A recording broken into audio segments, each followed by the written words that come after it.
Assalamualaikum warahmatullahi ta'ala wabarakatuh. Alhamdulillahi rabbil alamin. Wassalatu wassalamu ala ashrafil anbiya'i wal mursalin wa ala alihi wa sahbihi ajma'in.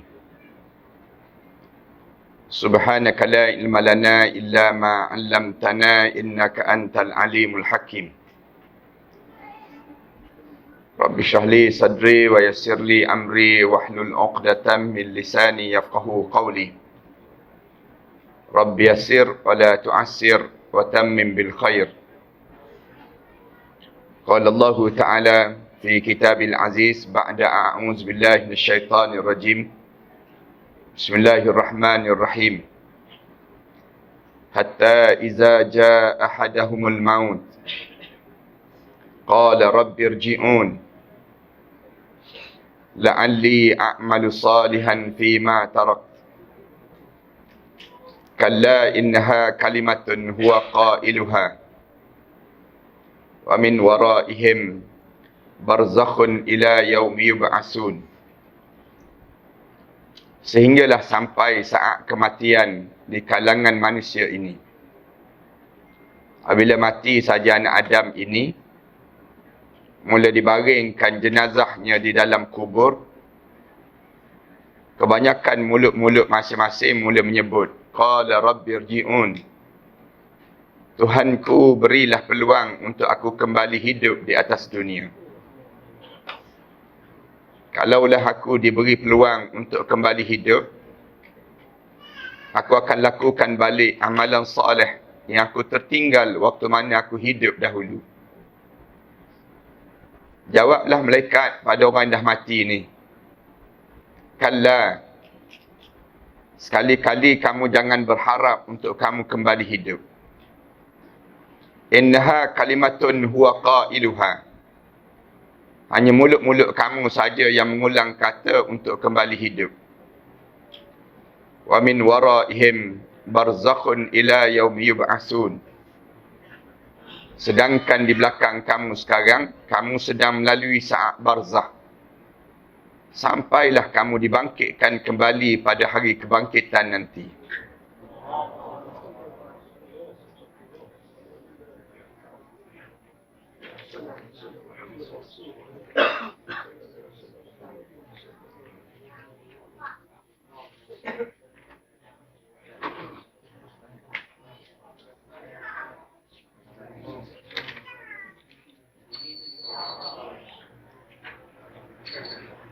Surah Al-Mu'minun ayat yang ke-99 dan ayat yang ke-100. Yang dihormati pengerusi majlis, pengerusi dan ahliatan kuasa surau,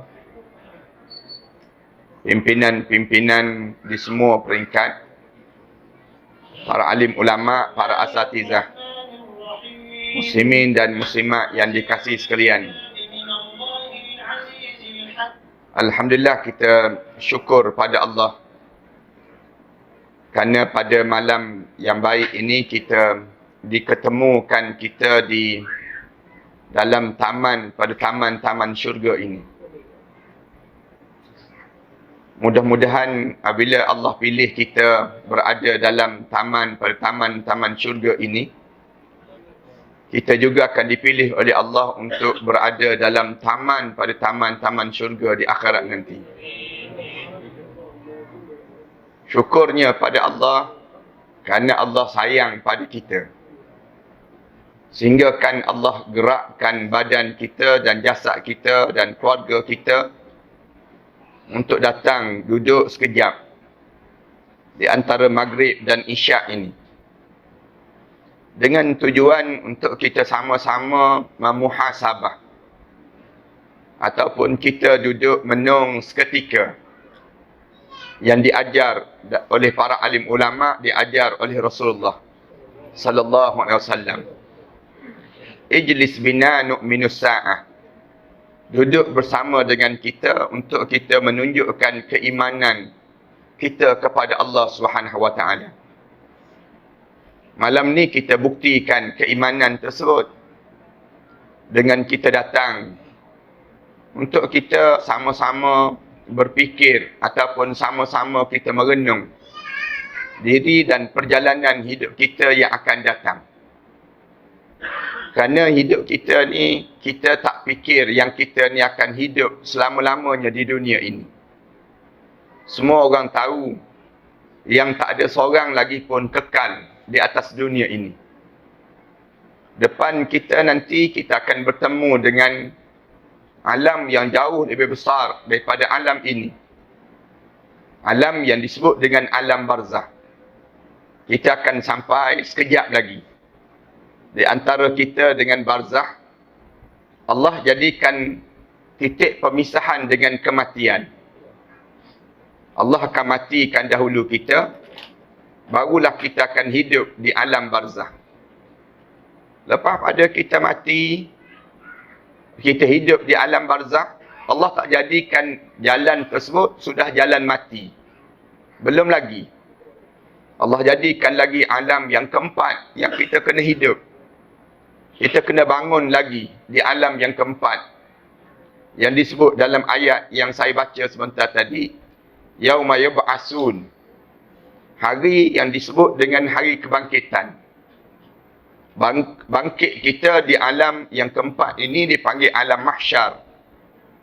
Alam yang kita dikumpulkan balik. Tiap-tiap kali mana kita solat, sentiasa mulut kita sebut Maliki Yaumiddin. Raja ataupun kuasa yang memiliki pada hari agama. Hari agama ni yang disebut dengan hari mahsyar. Hari yang dibangkitkan balik. Bangun semua manusia dan juga jin. Yang terdiri daripada sejak zaman Nabi Adam AS sampailah pada keturunan yang terakhir yang hidup di atas muka bumi ini. Lepas pada tersebut, Allah tak jadikan lagi tempat berakhir pada perjalanan kita. Allah jadikan lagi alam yang kelima. Yang kita kena hidup dan kita akan berperhentian di sana. Yang ni yang disebut dengan sama ada dihumban ke dalam neraka Allah, na'udzubillah min dzalik, ataupun kita dimasukkan ke dalam syurga Allah Subhanahu wa taala. Maka berakhirlah perjalanan hidup kita. Allah tak jadikan lagi ada lagi alam lepas pada alam syurga ataupun alam neraka itu. Allah sentiasa sebut pada kita, bila sebut saja tentang mengenai syurga, Allah akan mula ajar pada kita, khalidina fiha abada. Kekallah kamu sampai bila-bila di alam itu. Manakala sebut neraka pun sama juga. Apabila Allah Subhanahu wa taala sebut saja tentang neraka, Allah sebut khalidina fiha abada. Itulah tempat yang kekal. Kamu sampai bila-bila pada diri kamu. Para hadirin sekalian, kalau orang yang cerdik, manusia yang cerdik ni, Rasulullah sallallahu alaihi wasallam sentiasa bayangkan manusia yang nampak perjalanan hidup untuk di sana, untuk ke sana. Yang ni baru manusia cerdik. Orang Islam ni diajar supaya menjadi manusia yang cerdik. Jangan kita jadi manusia yang bodoh. Manusia yang lemah pemikirannya. Macam mana orang yang lemah pemikiran dia? Orang yang hidup dia hanya sekadar memikirkan untuk hidup di dunia saja. Dia tak pernah fikir tentang bagaimana nak hidup di alam yang ketiga. Dia tak pernah memikir macam mana nak hidup di alam yang keempat. Dia tak pernah nak fikir macam mana nak hidup di alam yang kelima nanti. Kalau kita ni sentiasa hidup dengan gaya hidup yang hanya fikir di dunia saja, maknanya kita ni tak lebih dan tak kurang bagaikan si kafir yang tak beriman pada Allah. Kalau kita hanya fikir tentang hidup untuk dunia saja, Allah gambarkan kita ni macam binatang. Balhum adall, bahkan lebih sesat daripada binatang itu. Lalu orang Islam, Allah ajar dalam hidup kita ni sentiasa baca doa. Doa yang kita, bila kita solat, kita akan sebut ihdinas siratal mustaqim. Allah ajar supaya kita sebut, ya Allah, bimbingkanlah kami ke jalan yang lurus. Jalan yang lurus yang kita sebut ihdinas siratal mustaqim itu ialah jalan selamat di alam barzah, jalan selamat waktu mana di padang mahsyar nanti, jalan selamat untuk kita masuk dalam syurga Allah nanti. Itu yang dimaksudkan dengan ihdinas siratal mustaqim. Tiap kali mana kita baca ihdinas siratal mustaqim tu, bayangkan terus terhadap perjalanan kita di hadapan. Jangan kita termasuk di kalangan ghairil maghdubi alaihim. Yang kita sebut, ya Allah, aku tak nak pada orang yang kamu benci padanya. Al-maghdubi alaihim. Demikian juga kita diajar supaya sebut ad-dhalin, dan orang yang disesatkan hidup ini. Orang-orang yang sesat ni, hidup dia tak nampak jalan hidup yang sebenar. Hidup untuk menuju ke akhirat. Dia nampak hidup untuk di dunia saja. Lalu bertungkus lumuslah mereka untuk mendapatkan kejayaan dunia. Mereka bangga bila rumah mereka besar. Mereka berbangga bila jawatan mereka tinggi. Mereka berbangga dengan pengaruh mereka yang ramai. Mereka berbangga dengan kecantikan hidup mereka. Orang ni orang yang terpedaya dengan dunia. Sedangkan orang Islam, dia tak diajar supaya berbangga dengan yang ni. Suatu dalam Islam, ada satu ibadah yang nak buang semua penyakit-penyakit yang melanda manusia ini. Ibadah apa? Ibadah sedekah. Ibadah zakat. Ibadah ni, ibadah yang kita buang dunia. Dalam hidup kita ni, bila kita keluarkan zakat, artinya kita yakin ada hidup di akhirat. Bila kita menderma, artinya kita yakin ada titian sirat Allah. Bila kita buat jamuan bagi makan pada orang, maknanya kita yakin perlunya makanan kita dalam kubur. Semua benda tersebut, gambaran hidup kita di dunia ini, menjadi gambaran bagaimana kehidupan kita di alam barzakh sekejap lagi. Bagaimana kehidupan kita waktu mana kita bangkit nanti. Dan bagaimana kita dapat duduk kita di sisi Rasulullah SAW nanti. Dan bagaimana posisi sebenarnya kita di sisi Allah. Hidup kita ini. Kalau kita ada gambaran demikianlah. Tapi kalau kita hanya sekadar celik mata, kita mula fikir, nak berjalan ke mana hari ini? Celik je mata, kita sibuk tanya, nak cari harta kat mana lagi hari ini? Nak dapat projek apa lagi hari ini? Dalam hidup kita, hanya kita fikir celik je mata, nak makan apa hari ini? Yang lebih teruk lagi, nak makan siapa hari ini? Dalam hidup dia. Maknanya apa dia? Kamu tak lebih dan tak kurang. Kamu hidup hanya memikirkan dunia. Kamu bukan sikap yang tak faham terhadap akhirat. Kamu lebih kurang saja dengan si munafik yang tak buat persiapan untuk menuju ke sana. Kenapa saya sebut demikian, para hadirin sekalian? Kerana kita kena tahu bahawa di alam ketiga nanti ialah alam yang disebut dengan alam pembalasan. Alam barzakh ni bukan alam amalan, tetapi alam yang disebut dengan alam yaumul jaza, hari yang akan dibalas. Di dunia ni Allah jadikan yaumul amal, hari untuk kita buat amalan. Kita bercucuk tanam di sini, tapi kita menuai di sana. Cara Allah ajar dalam hidup orang mukmin melalui Rasulullah sallallahu alaihi wasallam. Kita kena tahu bahawa dunia ni kita kena cari sebanyak mungkin untuk kenikmatan hidup di sana. Jangan kita cari nikmat untuk dunia yang terpaksa kita cari dan kita tinggalkan dia. Rugilah dalam hidup kita. Tetapi kita kena jadikan semua nikmat dunia yang kita dapat ini, mesti kita rangkulkan balik di akhirat nanti. Rumah kita di dunia, kena ada rumah di akhirat. Pakaian kita di dunia, kena ada pakaian di akhirat. Segala makan minum kita di dunia, kena ada makan minum di akhirat. Itu baru kita cerdik. Baru kita dianggap manusia yang bijak dalam hidup. Tapi apa nilai dalam hidup kita? Kalau rumah kita besar, mewah di dunia. Kemudian kereta kita mewah, hidup. Kemudian jawatan kita besar, pengaruh kita ramai. Kita menjadi selebriti. Orang kenal semua kita. Suatu hari kita mati, masuk kubur, terus junam ke dalam neraka Allah. Manfaat apa kita hidup demikian? Tak ada manfaat langsung dalam hidup kita jadi demikian. Biarlah hidup kita ni bermanfaat di sana nanti. Ada orang yang tidak dikenali di dunia, tetapi dia masyhur di akhirat. Dia terkenal di akhirat. Kerana walaupun dia buat di dunia ini amalan, dia tak nak dikenali pun di dunia. Tetapi para malaikat Allah kagum dengan dia. Setiap langkah-langkah dia menjadi langkah-langkah yang dipandang di sisi Allah. Setiap kata bicara dia, semuanya kata bicara yang keluar daripada mengingati Allah. Kenapa dia? Kerana dia tak nampak nilai hidup di dunia, tetapi dia nampak nilai hidup di akhirat yang menjadi keutamaan dalam hidup itu. Suatu saya memulakan malam ini dengan tajuk ini nak gambarkan pada tuan-tuan.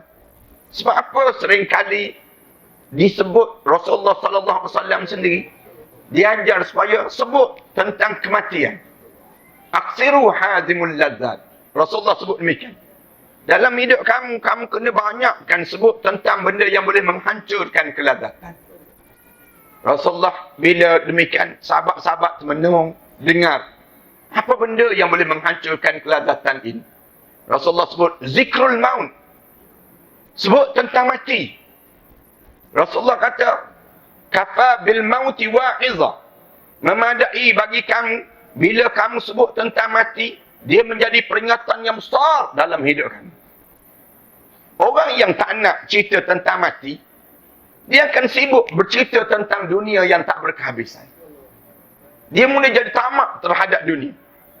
Tapi orang yang hidup dia sentiasa sebut tentang mati, dia mula mempersiapkan diri dia, dia mula mempersiapkan keluarga dia, dia mula mempersiapkan masyarakat dia untuk membawa ke akhirat Allah nanti. Ini dia akan jadi demikian dalam hidup kita. Kita nak segala bentuk yang kita buat di dunia ini, semuanya menjadi timbangan amal yang baik pada kita waktu mana kita di akhirat nanti. Tak ada untung pun kita. Kalaupun kita dapat segala-gala di dunia, tiba-tiba di akhirat, kita berhadapan di hadapan Allah. Belum apa-apa lagi. Masuk saja di alam yang kedua ni, masuk saja di alam yang ketiga, yang disebut dengan alam barzah tu, pandang kanan, pandang kiri, pandang atas, belakang, depan, atas, bawah, kosong dia menghadap di hadapan Allah. Tak ada amalan di hadapan Allah. Ada orang yang diceritakan oleh Allah begitu. Dalam surah Al-Kahfi, saya contohkan di awal perbincangan kita ini. Allah cerita tentang manusia yang masuk dalam kubur. Qul hal nunabbi'ukum bil akhsarina a'mala. Sebut wahai Muhammad, ada di kalangan umat kamu ni, bila dia masuk dalam kubur, letak dia jenazah dia dalam kubur, tiba-tiba dipandang atas, bawah, belakang, depan, orang dah tutup dah jenazah dia, orang dah bunyikan tanah tu dah jatuh dah atas tubuh badan dia, bunyi duk sampai pada lutut dia, dia pandang kanan, pandang kiri, atas, bawah, belakang, depan, kosong amalan dia menghadap depan Allah. Kenapa kosong? Dia tak semayang ke? Dia semayang. Dia tak puasa ke? Dia puasa. Dia tak haji ke? Haji. Dia haji. Dia buat amalan tersebut. Tapi kenapa kosong? Qul hal nunabbi'ukum bil akhsarina a'mala alladzina dhalla sa'yuhum fil hayatid dunya. Rupa-rupanya amalan yang dia buat itu disesatkan dia sepanjang hidup di atas dunia. Sembahyang dia tak diterima di sisi Allah. Puasa dia tak diterima di sisi Allah. Tuan-tuan nak buat macam mana tuan-tuan? Kalau tuan-tuan masuk dalam kubur sekejap lagi, na'udzubillah min dzalik, tiba-tiba kita ingat kita banyak dah pahala. Kita ingat kita dah buat baik dah, cantik dah pada diri kita.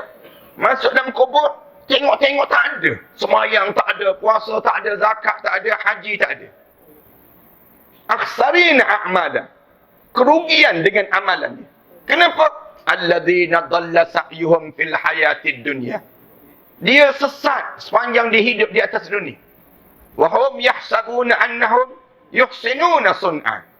Dia sangka dia sedang berbuat amalan yang terbaik sepanjang dia hidup di atas dunia.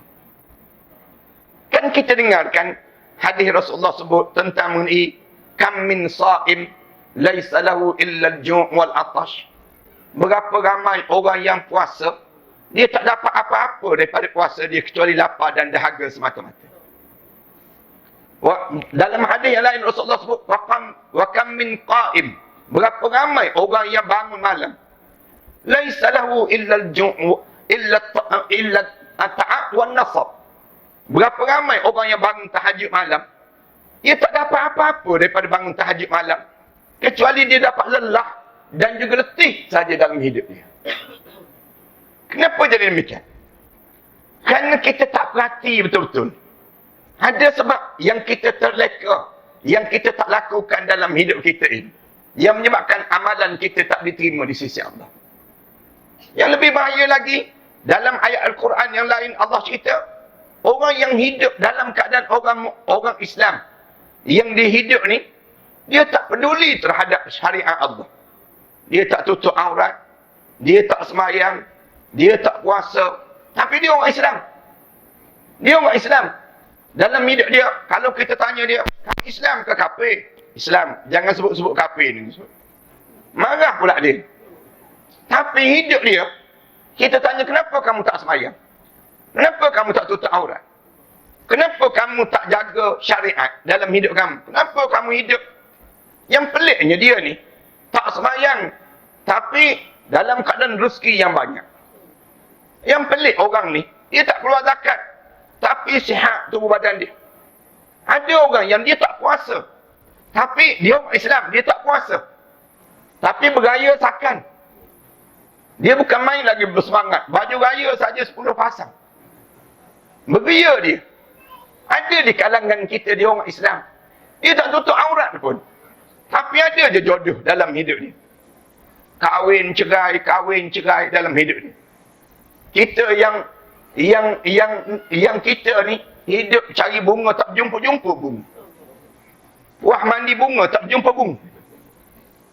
Kenapa orang yang begitu tiba-tiba Allah jadikan nikmat yang banyak? Allah cerita dalam surah Al-An'am ayat yang ke-44. Allah Subhanahu Wa Taala sebut, mereka ni orang yang berpaling daripada ayat Allah. Orang yang waktu mana diingatkan diri dia dengan ayat Allah, dia paling. Allazi, orang yang dalam keadaan dia tak ingat pada perintah Allah, tapi dalam keadaan tak ingat pada perintah Allah, Allah bagi nikmat. Nikmat pada diri dia ni semakin banyak, semakin banyak, semakin banyak. Yang disebut dengan istidraj. Yang ramai orang kita terperangkap dengan istidraj ini. Ramai di kalangan kita kena. Orang yang kalau kita nasihat pada dia, mereka paling daripada peringatan Allah. Tapi Allah bagi nikmat. Nikmat-nikmat.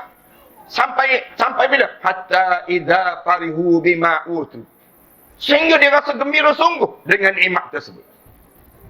Akhadnahum baghtatan. Tiba-tiba Allah rentak nyawa dia dalam keadaan mengejut. Fa izahum mublisun. Mati dia masuk dalam kubur, tercengang-cengang dia menghadap di hadapan Allah. Ada lagi satu golongan manusia yang dicerita dalam Al-Quran, orang yang dia masuk dalam kubur, di alam barzakh tersebut, orang Islam, tapi tiba-tiba dia tak, dalam keadaan dia tak bersiap menghadap di hadapan Allah. Siapa ni? Dalam surah An-Nisa ayat yang ke-97. Allah Subhanahu Wa Taala cerita tentang orang yang jenis mati dalam keadaan yang dianya, alladzina tawaffahumul malaikatu zalimi anfusihim. Dia sedang buat zalim pada dirinya sendiri. Mati dalam keadaan dia buat zalim. Dia buat khianat pada dirinya sendiri. Kita kata ada ke ustaz orang yang buat khianat pada diri sendiri? Ramai sangat orang kita ni, dia sedang buat khianat pada dirinya sendiri. Dia buat zalim pada orang. Dia sibuk bagi tahu, ni pengkhianat, ni pengkhianat. Yang dia sendiri sedang khianat pada diri dia sendiri, dia tak perasan. Sibuk tuduh orang. Orang tu pengkhianat, orang ni pengkhianat. Dia nampak demikian. Yang dia sedang buat khianat pada diri dia sendiri. Siapa yang buat khianat pada diri sendiri? Orang yang dengar azan, dia tak datang sembahyang berjemaah. Dia dengar azan, dia tak datang sembahyang berjemaah. Dia sedang buat khianat pada dirinya sendiri. Dia jangan sebut, padan muka tu imam, aku tak datang. Dia tak boleh sebut demikian. Dia kena sebut, padan muka aku tak datang.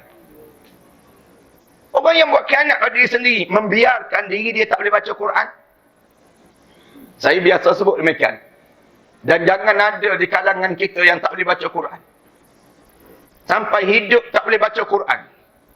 Kamu buat khianat pada siapa? Kamu buat khianat pada diri kamu sendiri. Kamu buat zalim pada diri kamu sendiri.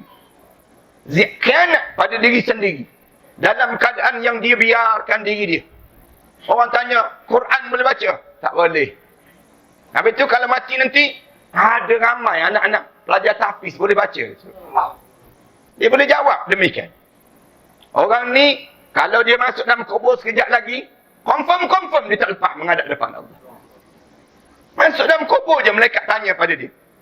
Bila dia masuk dalam kubur, innal ladzina tawaffahumul malaikatu zalimi anfusihim. Malaikat tanya pada dia, qalu fima kuntum? Kenapa kamu mati macam ni? Kenapa mati dalam poket ada nombor ekor? Kenapa mati dalam keadaan dalam handphone penuh dengan bahan lucah? Kenapa kamu mati di wall-wall Facebook, di wall-wall Instagram orang dan sebagainya penuh caci maki kamu? Kenapa kamu mati macam ni? Malaikat tanya terus, qalu fima kuntum? Kenapa kamu mati saat mana kamu mati, dosa-dosa kamu masih hidup?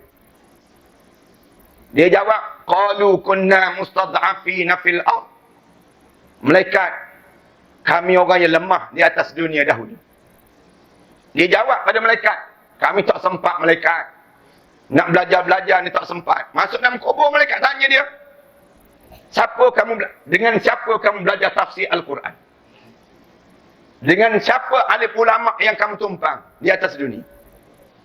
Malaikat tanya, tuan-tuan. Tak percaya, cuba try mati, tak percaya. Nak tahu malaikat tanya tak tanya? Masuk dalam kubur yang malaikat tanya, kamu tumpang ilmu dengan siapa? Sepanjang kamu hidup, yang jadi macam ni kenapa kamu jadi macam ni? Malaikat tanya, kenapa kamu hidup? Kamu belajar dengan siapa? Quran sampai tak boleh baca ni. Kenapa? Dia jawab, qalu kunna mustad'afina fil ard. Malaikat, kami orang yang lemah di atas dunia dahulu. Malaikat tanya balik pada dia, qalu alam takun ardullahi wasi'ah. Bumi yang Allah buat itu tidak akan luas untuk kamu. Fatuhajiru fiha. Mengapa kamu tidak berhijrah waktu mana kamu hidup dahulu? Kenapa kamu tak pindah? Kamu jangan duduk satu tempat. Dan tuan-tuan kena ingat ya, kalau tuan-tuan rasa tempat ini tuan-tuan tak boleh taat pada Allah, tuan-tuan kena pindah tempat ini. Tuan-tuan jangan duduk tempat yang orang buat maksiat pada Allah. Bila tuan-tuan duduk kawasan surau masjid yang indah ini, tuan-tuan kena menjadi sebahagian daripada mereka. Kalau tuan-tuan tak boleh datang, hanya nak datang waktu mana raya saja nak datang, tunggu saat tersebut, baik tuan-tuan pindah. Tuan-tuan jangan duduk tempat orang buat maksiat pada Allah. Nanti dengan kita akan terjangkit penyakit yang mereka lakukan itu. Duduk di kalangan orang saleh. Cari orang yang alim, tumpang ilmu daripada mereka.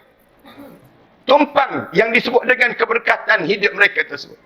Di kalangan kita demikian. Mereka tanya, tidakkah kamu berhijrah waktu mana kamu hidup dahulu? Lalu dia diam, tak boleh jawab. Mereka jawab terus, faulaika ma'wahum jahannam. Tempat kamu Allah telah sediakan dalam neraka jahannam. Wa sa'at masira. Dan neraka jahannam ini seburuk-buruk tempat yang disediakan oleh Allah pada mereka. Tiga-tiga golongan yang saya sebut ni tuan-tuan, ini di antara golongan yang Allah cerita tentang waktu mana dalam kubur mereka meraung dan bertempik menyebut pada malaikat, qala rabbirji'un.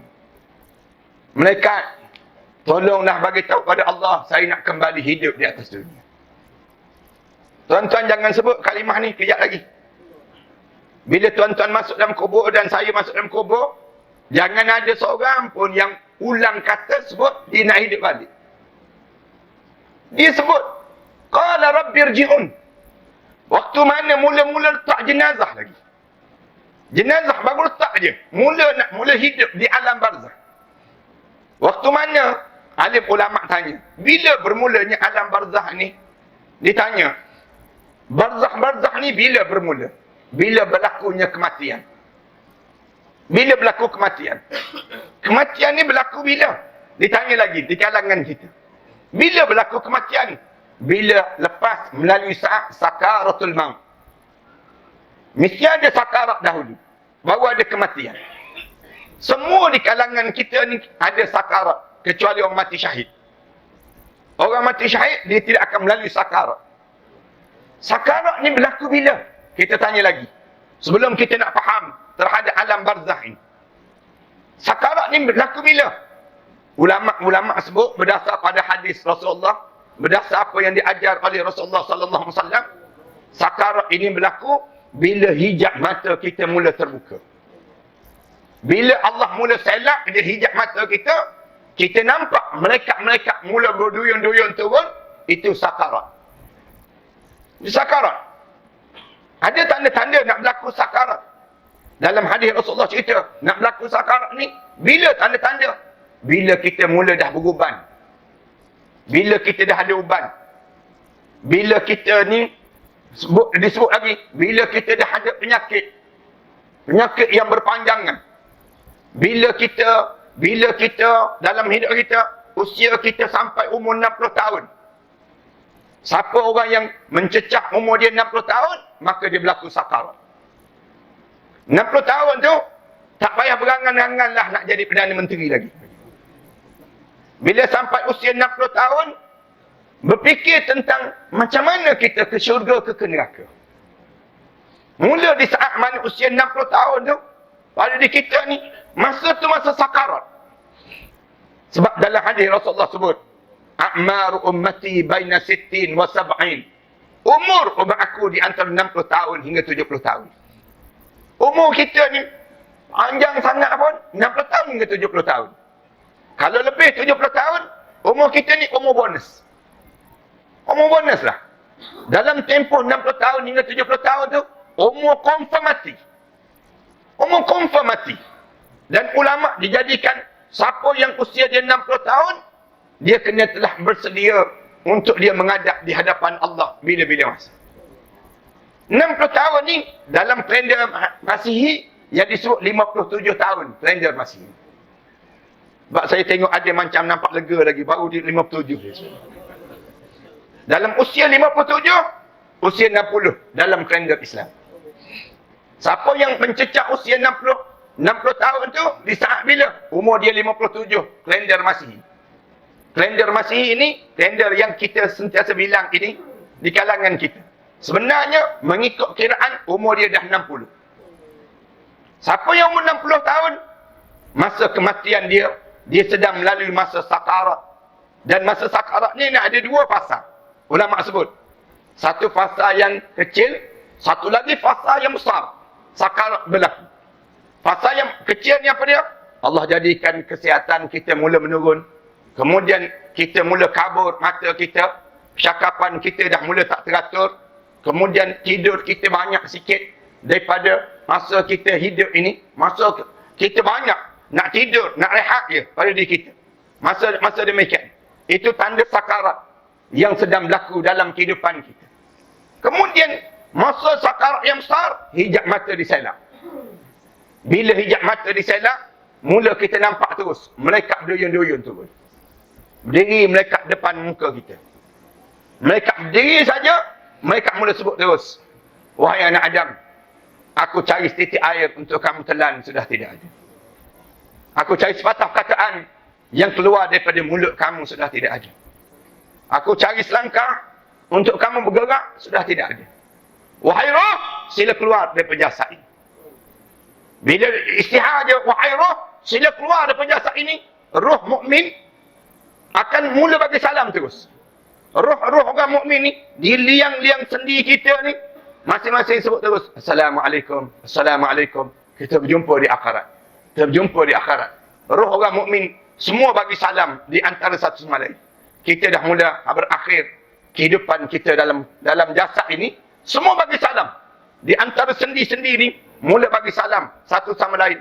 Dan mula berkumpul di hujung kaki masing-masing. Rasulullah sebut, bagaikan minyak yang tak bercampur dengan air.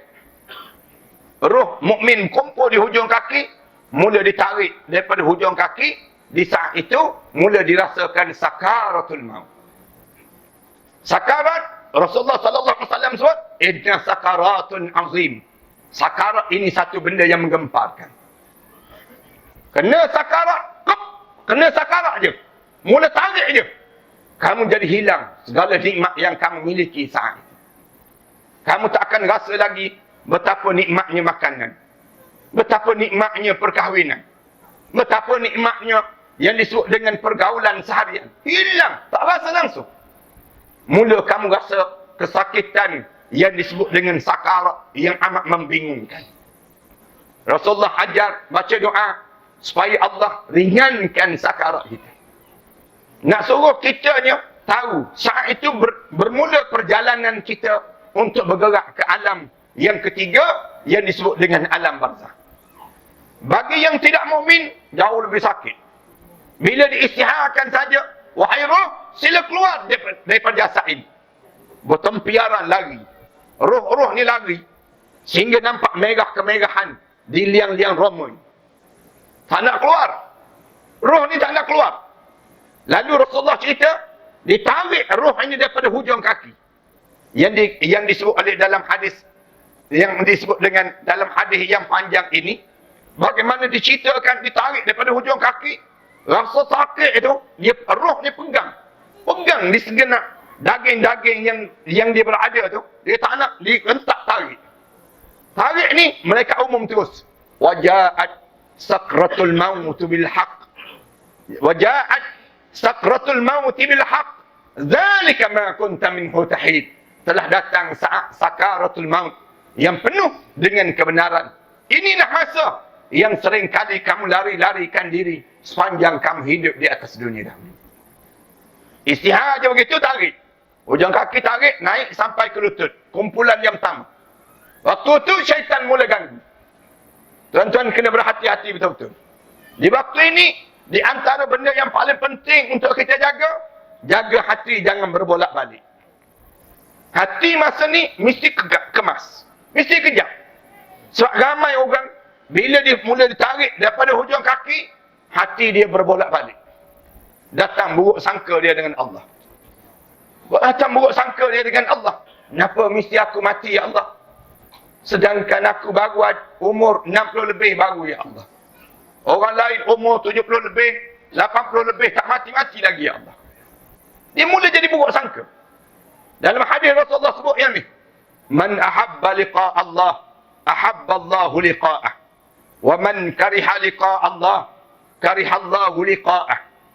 Siapa yang suka untuk berjumpa dengan Allah, bila mula tarik saja, berubah perasaan dia. Alhamdulillah, berakhir perjalanan hidup aku. Alhamdulillah, aku dijemput oleh Allah. Mulut dia tak berhenti-berhenti sebut kesyukuran, dan mulut dia sentiasa sebut la ilaha illa anta subhanaka inni kuntu minadh zalimin. Orang ni menunjukkan dia suka nak berjumpa dengan Allah. Man ahabba liqa Allah, ahabba Allahu liqa'ah. Allah terlalu suka nak berjumpa dengan dia. Wa man kariha liqa Allah, siapa-siapa yang benci untuk berjumpa dengan Allah, kariha Allahu liqa'ah. Allah pun benci untuk berjumpa dengan dia. Na'udzubillah min dzalik. Ramai yang kena ni. Tanda dia gembira berjumpa dengan Allah, berpeluh atas dahi dia. Tanda dia gembira berjumpa dengan Allah, Rasulullah kata, mengalir air mata dia. Tanda dia gembira untuk dia berjumpa dengan Allah, kembang kempis hidung dia. Kembang kempis orang yang mukmin, Saat mana dia nak jumpa Allah tu, walaupun dia sakit yang amat sangat, hidung dia kembang kempis. Tanda dia gembira jumpa dengan Allah. Najis yang keluar daripada punggung dia sikit je yang keluar. Saat mana dia menghadap di hadapan Allah, orang ni confirm ahli syurga Allah SWT. Ada orang yang benci berjumpa dengan Allah. Tanda dia benci berjumpa dengan Allah, berbuih keluar daripada mulutnya. Orang yang benci berjumpa dengan Allah, sampai dalam keadaan yang dibenci berjumpa dengan Allah, tersembur najis yang busuk daripada tubuh badan dia. Yang keluar ini sendiri. Orang yang benci berjumpa dengan Allah, muka dia menjadi berkerut ketakutan melihat pertemuan dia dengan Allah. Ini tanda-tanda pada jenazah yang disebut dalam hadis Rasulullah sallallahu alaihi wasallam. Nak tahu orang ni ahli syurga ke orang ni ahli neraka, boleh tengok pada wajah dia. Tanda dia ni betul-betul nak berjumpa dengan Allah. Suka dia berjumpa dengan Allah. Bibir dia tak putus-putus menyebut La ilaha illallah Muhammadur Rasulullah di akhir perjalanan hidupnya. Ini tanda. Dia panggil demikian. Sebab tu kita disunatkan, bila kita jumpa dia orang melalui sakarat, disunatkan pakaikan di atas dahi dia minyak atar. Pakaikan di atas dahi dia minyak atar. Sentiasa bersihkan pakaian dia. Mesti berpakaian bersih. Saya maksudkan siapa? Ayah-ayah yang usia 60 tahun ke atas. Ibu-ibu yang usia 60 tahun ke atas. Mulakanlah persiapan ini. Mulalah keadaan ini. Wangikan badan kita. Wangikan tempat tidur kita. Kemaskan perjalanan kita untuk menuju ke akhirat. Kuku dia mesti pendek. Jangan simpan lagi kuku yang panjang. Rapikan janggut dia dan misai dia. Tanda dia nak bersedia untuk memasuki syurga Allah. Tu badan dia mesti sentiasa bersih. Jasad dia mesti nampak di tanda-tanda keahlian syurga Allah SWT. Mula tarik. Tarik itu dipanggil sakarat. Rasulullah sebut, bila ditanya pada Rasulullah, macam mana sakit saat itu ya Rasulullah? Paling ringan. Rasulullah sebut, bagaikan tengkuk kamu dirasakan dicincang di tengkuk kamu sebanyak 300 libasan mata pedang. Rasulullah gambarkan dalam hadis yang lain. Paling ringan, sahabat-sahabat tanya, ya Rasulullah, macam mana sakit saat sakarat? Rasulullah kata, bagaikan badan kamu dicampak ke pohon yang berduri, melekat di pohon yang berduri, digentak turun ke bawah. Tanya lagi Rasulullah, ya Rasulullah, bagaimana sakit sakarat? Rasulullah kata, kamu rasa macam ada satu lengan besar yang menjulur masuk ke dalam halkum kamu. Lengan yang besar itu penuh dengan duri-duri yang tajam. Digodoknya sampai ke perut hujung kamu, kemudian digentak naik ke atas. Bertanya lagi kepada Rasulullah, ya Rasulullah, bagaimana sakit sakarat? Ya Rasulullah. Rasulullah sebut, tanya ibu-ibu yang melahirkan zuriat. Ibu-ibu yang saat mana dia melahirkan zuriat, dia meneran nak keluar zuriat ini, berpeluh tak dari dia. Bergoncang tangan dia. Sakit Allah saja yang tahu. Saya tengok orang rumah saya dalam keadaan melahirkan zuriat tu, kesian kita tengok. Meneran dia tu, nak keluarkan zuriat tu, sakit sungguh. Bertarung nyawa. Disebut demikian. Rasulullah sebut, kesakitan itu baru satu juzuk daripada 99 juzuk kesakitan kematian. Ada 98 lagi juzuk kesakitan kematian. Tarik ni, dalam keadaan tarik, keliru. Hidup ke tak hidup? Hidup lagi ke tak hidup? Syaitan mengelirukan di saat itu. Tuan-tuan jangan terperangkap dengan perangkap ini. Ramai orang kita kena. Syaitan dia sibuk pujuk. Syaitan kata, kamu tak mati. Kamu bertenang. Kamu tak mati. Kamu tak mati. Ini baru perjalanan biasa-biasa saja. Padahal dah mati dah di hujung kaki. Dah mati dah. Rasulullah kata, kalau kamu taubat, saat itu Allah terima lagi taubat kamu. Allah terima. Tapi sayangnya degil manusia. Degil manusia ni, betapa terikatnya hati dia dengan dunia. Sampai dia tak rasa dia nak menghadap di hadapan Allah. Bahaya tuan-tuan. Kalau kita jadikan diri kita ni pencinta dunia, inilah kesan dia. Bila dekat nak meninggal dunia tu, Syaitan jadikan kekeliruan pada dia. Sampai peringkat, sampai ke lutut. Kemudian masuk kumpulan yang kedua. Tarik daripada lutut, ditarik lagi naik, sampai ke pusat. Bila sampai di pusat, sejuk di pusat masing-masing. Kemudian tiba-tiba syaitan melekat lepas. Melekat lepas. Daripada sampai di pusat tu, melekat lepas. Ni pun berangkat. Bila berlaku kematian nanti. Bila melekat lepas, roh ni turun balik ke bawah. Bila roh sedang turun ke bawah, syaitan sebut, kan aku dah katakan tak mati lagi. Kamu sendiri rasa kan? Kamu sedang rasa. Daripada pusat sejuk tadi, tiba-tiba jadi panas kembali. Di pusat kita. Kemudian roh kita ni sedang turun ke bawah. Kembali balik. Kita rasa tu. Dia turun sampai ke bahagian kemaluan kita. Sampai di bawah tu. Syaitan kata, kamu rasa kan? Tak mati lagi kan? Tak mati lagi. Ya. Tengah ya tu. Malaikat kumpulan yang ketiga pegang. Daripada bawah. Sentak daripada bawah. Zup. Naik sampai ke halkum terus. Bila naik di halkum terus. Tergamam dia. Allah, mati aku. Baru perasan mati. Syaitan pun baru tahu mati. Malaikat yang tarik tu pun baru tahu. Mati orang ni rupanya. Disebut dalam kitab. Menceritakan keadaan bagaimana malaikat waktu mana tarik itu pun dia tak tahu. Dia tarik untuk apa. Malaikat maut. Yang sedang tarik. Sampai di halkum. Tiba-tiba terkeluar daripada mulut. Yang tuan-tuan jangan sebut. Tuan-tuan jangan sebut kalimah ni. Dia sebut apa dia? Qala inni tubtul an. Malaikat bagi tahu kepada Allah, saya taubat sekarang. Saya taubat sekarang. Qala inni tubtul an. Saya taubat sekarang ya Allah. Malaikat jawab, walaisatit taubatu lil ladzina ya'maluna as-sayyi'at.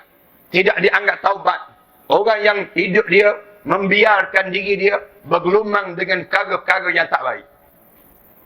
Hatta iza hadara ahadahumul maut. Ketika mana roh kamu sampai di halkum, tiba-tiba mulut kamu sebut, qala inni tubtul an. Sekarang saya taubat ya Allah. Sekarang saya taubat ya Allah. Sampai di halkum dia bunyi kuk sekali benda yang patah besar begitu. Diri dia saja bunyi, kemudian tersembuh keluar daripada mata masing-masing.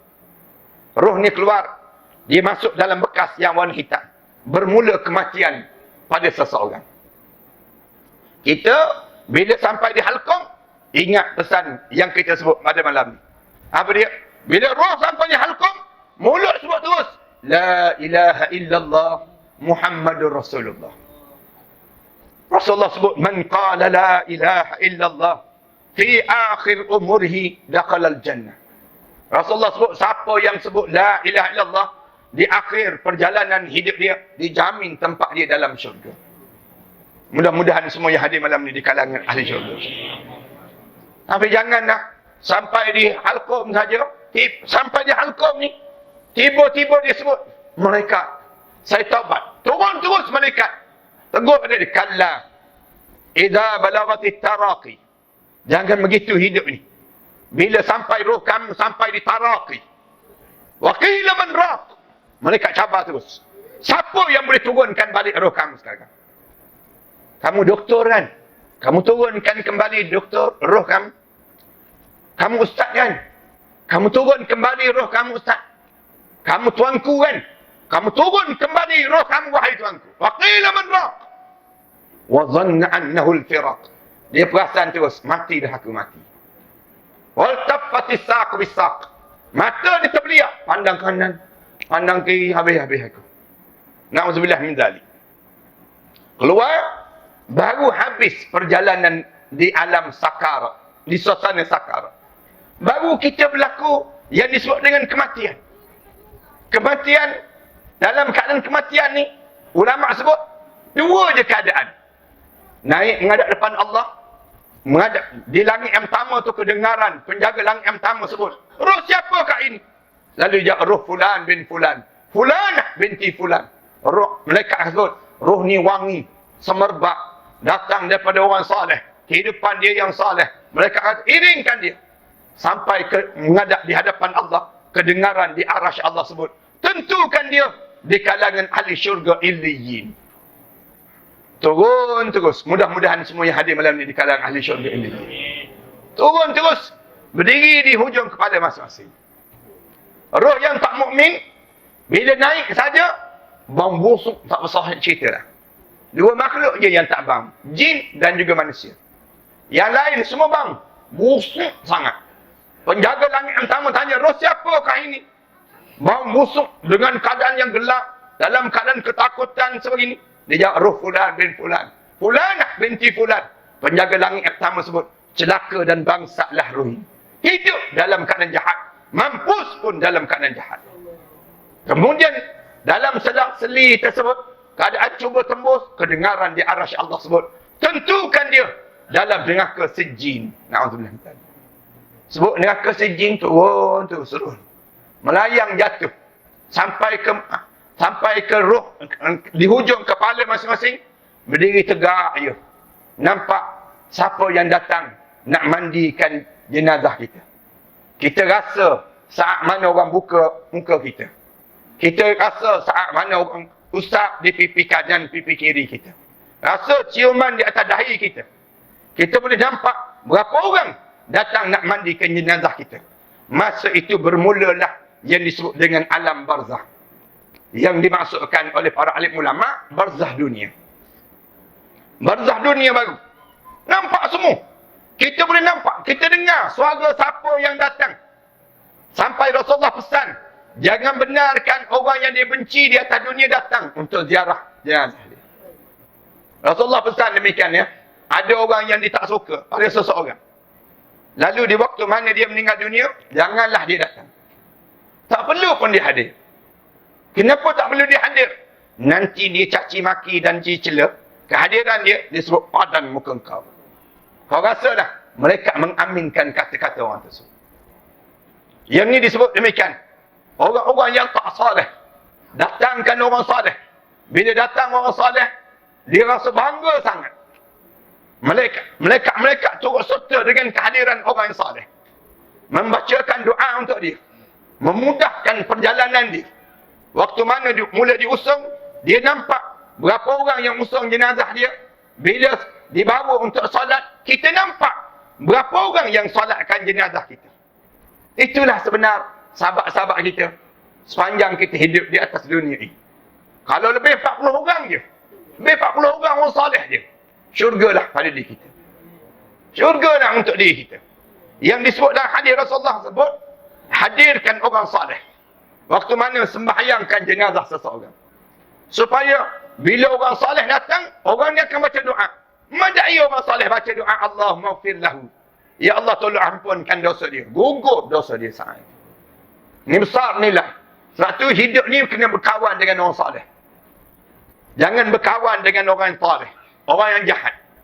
Jangan bersahabat dengan orang yang tak ada manfaat. Untuk diri kita kehidupan lepas kematian kita.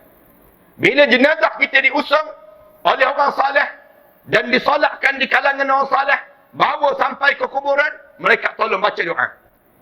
Sampai di kubur, letak je jenazah tu di kuburan kita ni, dah diri di hujung kaki kita dua orang malaikat muka dan nakir warna hitam kebiru-biruan, memulakan untuk hidup di alam barzah, alam yang kita sedang lalui, di alam yang ketiga yang kita akan masuk nanti.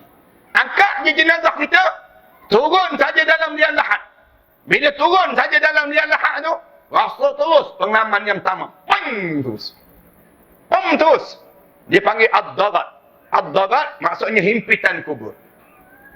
Semua di kalangan kita kena himpitan kubur. Termasuk saya. Tak ada orang yang boleh terlepas daripada himpitan kubur. Rasulullah sebut, kalau ada di kalangan umat aku yang boleh terlepas daripada himpitan kubur, nescaya Sa'ad bin Mu'az lah orang yang pertama yang terlepas daripada himpitan kubur. Sa'ad bin Mu'az pun tak terlepas. Sa'ad bin Mu'az ni sahabat Rasulullah yang paling banyak hidup dia dalam menjaga perintah Allah. Yang paling taat, hidup dalam masa 3 tahun dengan Rasulullah. Waktu mana dia gugur syahid, bergegar arasy Allah. Menangis para malaikat Allah. Waktu mana diusung jenazah dia, mendung. Bagaikan ada sesuatu yang mengiringi Sa'ad bin Mu'az. Lalu tanya kepada Rasulullah, Apa yang menyebabkan mendung? Nampak macam awan yang bergugusan. Yang mengiringi jenazah Sa'ad. Rasulullah jawab, malaikat-malaikat Allah yang datang mengiringi jenazah Sa'ad bin Mu'az seramai lebih kurang 70,000 orang. Rasulullah disebut demikian, 70,000 para malaikat mengiringi jenazah Sa'ad bin Mu'az. Tapi bila diturunkan jenazah Sa'ad bin Mu'az di hadapan Rasulullah, kena himpitan sekali, pam sekali. Pam sekali itu Rasulullah kata, Allahu Akbar. Rasulullah sebut, Allahu Akbar. Lalu sahabat tanya, kenapa? Aku nampak Sa'ad bin Mu'az kena himpitan kubur. Rasulullah sebut, waktu mana kena sekali itu, Rasulullah kata, menjadi halus Sa'ad bin Mu'az, jenazah Sa'ad bin Mu'az menjadi halus bagaikan sehelai rambut, kata Rasulullah. Bila kena sekali, peng sekali tersebut. Kemudian kembang balik jenazah Sa'ad bin Mu'az. Rasulullah sebut, kalau ada di kalangan umat aku yang boleh terlepas daripada himpitan kubur, nescaya Fatimah binti Asad, isteri pada Abu Talib. Suaminya mati dalam keadaan tak beriman. Mak saudara sahabat Rasulullah, mak saudara Rasulullah, isteri pada Abu Talib. Di antara manusia yang boleh terlepas daripada himpitan kubur pun Fatimah binti Asad tak terlepas. Rasulullah waktu mana turunkan jenazah yang disebut dengan anak perempuan Rasulullah, Zainab dan juga Ruqayyah. Waktu mana turun jenazah Sa'ad, Zainab dan juga Ruqayyah, dua-dua berubah wajah Rasulullah. Rasulullah nampak mendung wajah Rasulullah, berubah wajah Rasulullah.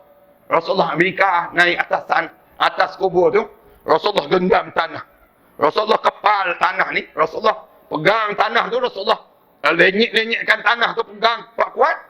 Rasulullah baca, minha khalaqnakum, daripada tanah ini kamu diciptakan oleh Allah. Rasulullah letak di bawah pipi anak kesayangan Rasulullah. Rasulullah naik lagi, Rasulullah pegang lagi tanah.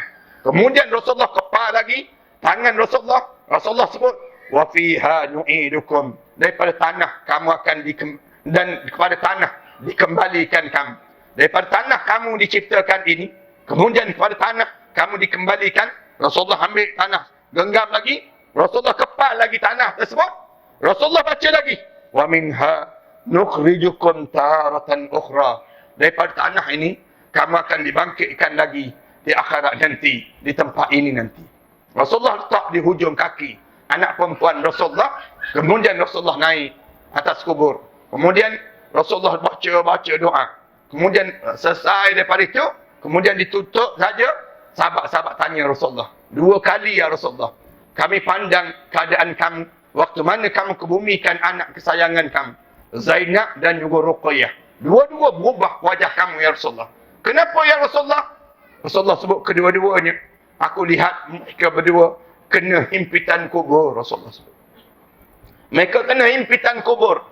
Aku sebagai ayah tengok anak perempuan kena himpitan kubur, tak sampai hati. Rasulullah sebut, Allah saja yang tahu. Sampai aku baca doa.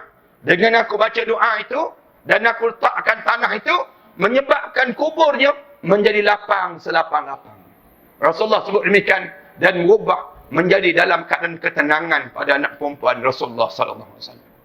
Nak gambarkan, Rasulullah sebut, kalau ada orang boleh terlepas daripada himpitan kubur, nescaya setiap bayi-bayi yang meninggal dunia itu akan terlepas. Rasulullah nak gambarkan, tak ada orang boleh terlepas. Tak ada orang boleh terlepas. Kecuali Rasulullah sebut ringan ataupun berat. Sebab apa tu? Saya harap tuan-tuan datanglah belajar. Lepas pada maghrib datang belajar dekat surau ini. Bawa kitab, baca kitab Al-Budurus Safirah fi Ahwalul Akhirah. Perjalanan tentang akhirat Allah yang dikarang oleh Imam Jalaluddin As-Suyuti. Tebal kitab itu. Belajar tuan-tuan. Kemudian kalau tuan-tuan tak boleh juga, belajar dengan guru pada Imam Jalaluddin As-Suyuti yang disebut dengan kitab Al-Tazkirah fi Ahwalul Akhirah. Cerita Imam Qurtubi rahimahullah pun karang kitab tersebut. Cerita tentang perjalanan ke akhirat Allah. Semua tersebut dalam tu diceritakan sebab apa kena himpitan kubur. Kenapa kita tak terlepas daripada kena himpitan kubur itu. Ini nak sebut gambaran yang besar yang disebut dalam hadis Rasulullah. Kemudian letak saja jenazah tersebut, hadap dia muka ke kiblat, bau terus tanah depan muka kita. Bau tanah depan muka tu. Dengar suara bawah telinga ni. Selamat datang, wahai hamba Allah. Sekejap lagi kamu akan lihat bagaimana aku akan lakukan pada kamu. Nampak dah hujung kaki kita. Berdiri dua orang malaikat munkar dan nakir. Yang lebih untung, kalau ibu-ibu, ayah-ayah, sekejap lagi tengok ada pemuda yang tampan yang berada di hujung kaki. Pemuda yang tampan tu, orang kabut dia, menghalang dua orang malaikat yang di hadapan ini. Dia berada di hadapan ini. Lalu orang tengah-tengah nak kebumikan jenazah kita, terasa di paha kanan, di betis kiri, di betis kanan kita, terasa bergerak. Gerak sikit. Kemudian kita rasa di betis, di paha kiri kita, rasa bergerak. Dia bersilang begitu. Dia rasa bergerak. Bila bergerak je, betis dan paha kita bergerak tu, kita tanya terus yang berdiri di hujung kaki. Kamu siapa? Kita akan tanya terus, kamu siapa? Dia jawab terus, aku amalan soleh kamu. Aku amalan soleh kamu. Sebanyak mana amalan soleh yang kita buat, sebanyak mungkin kita lakukan di dunia, setampan itulah wajah pemuda ini. Yang Allah jadikan demikian. Satu saya sentiasa pesan pada orang perempuan. Jangan kalian sibuk nak cemburu dengan bidadari. Kerana Allah jadikan pemuda tampan itu berada pada kalian. Maknanya, Allah jadikan amalan soleh itu setampan-tampan pemuda. Yang dia akan tolong kita. Ya, cemburu pada bidadari itu, bidadari di akhirat nanti. Tapi dalam kubur tu, Allah sediakan yang disebut dengan pemuda yang tampan. Yang kacak, yang bersedia untuk membantu kita untuk sesi soal jawab sebentar lagi.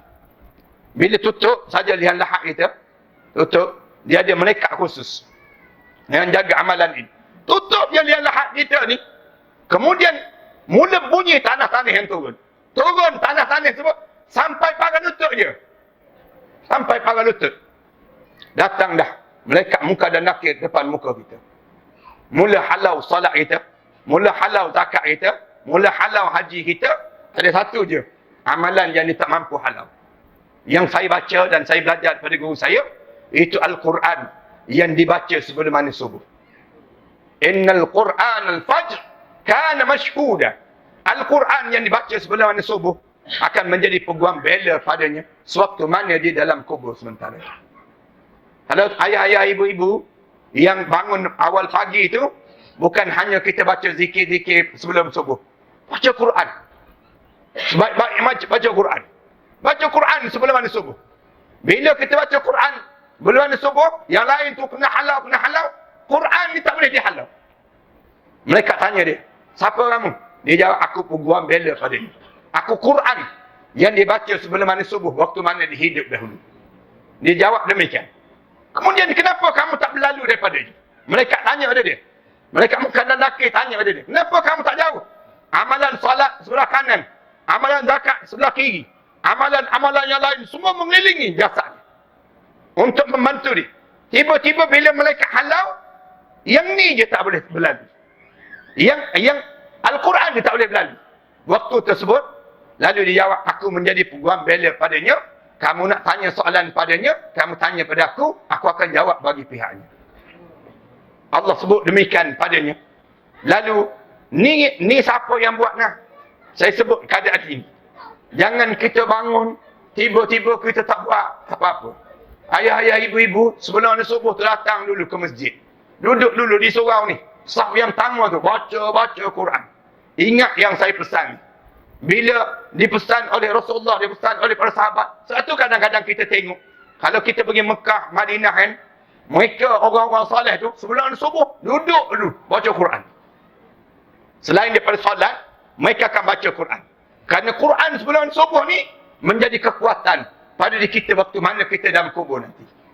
Orang yang dia tak ada amalan, saat mana dia mula masuk, sampai para lutut dia, di kebumi jenazah dia tersebut, mereka mula tanya pada dia. Nak tanya je, dia sebut terus. Qala rabbi irji'un. Mereka, sebelum kamu tanya ni, kamu tolong bagi tahu kepada Allah, aku nak kembali hidup di atas dunia. Aku nak hidup.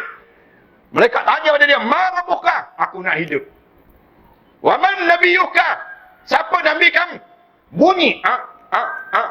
Tak boleh jawab. Rasulullah sebut. Bunyi Rasulullah sebut. Tak boleh jawab. Dia sentiasa ulang. Aku nak hidup. Aku nak hidup. Aku nak balik semula. Dia sebut nak balik. Mereka kata saja. Sekarang jawab. Orang mukmin diulang sampai 3 kali. Ma rabbuka. Ma rabbuka. Bila tanya ma rabbuka tu, kali yang 3, orang mukmin jawab terus. Allahu Rabbi. Allahu Rabbi.